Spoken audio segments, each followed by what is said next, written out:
though, we're not talking about the Europeans or the Asians that have visa overstays. All the examples you guys have used have been about people who are Hispanic and speak Spanish.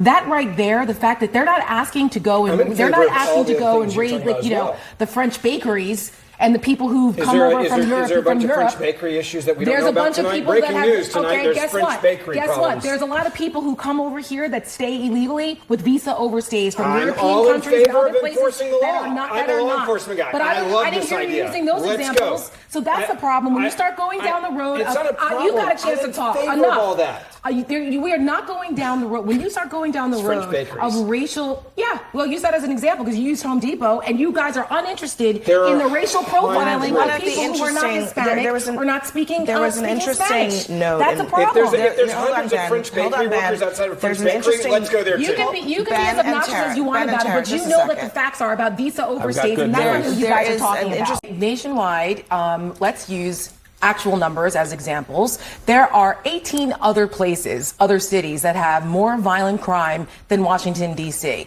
Number one being St. Louis, Missouri. 4 times the homicide rate of Washington, D.C. I don't see Donald Trump sending National Guard troops and taking over the police department there. Or in Memphis, or Memphis, Tennessee, another red state. Right, okay, then you know Memphis was one of the murder capitals of the world. Yeah. And how come you're not calling for Donald Trump to send National Guard troops in there? Because I also understand the laws, and I understand that it's different in Washington, D.C., as it was explained by Joey. Wait.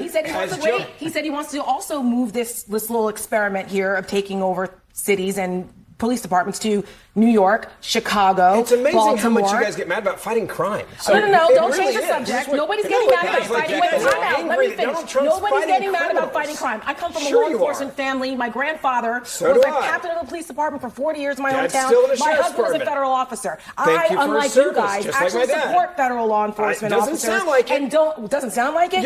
I'm sorry. You're mad at Donald Trump for enabling. You're okay with Donald Trump pardoning 1,600 January 6th officers that almost killed police officers. I'm not. Hold on. So don't conflate the issues. Make a legal don't ever point. question my support for I want to law let Joey enforcement.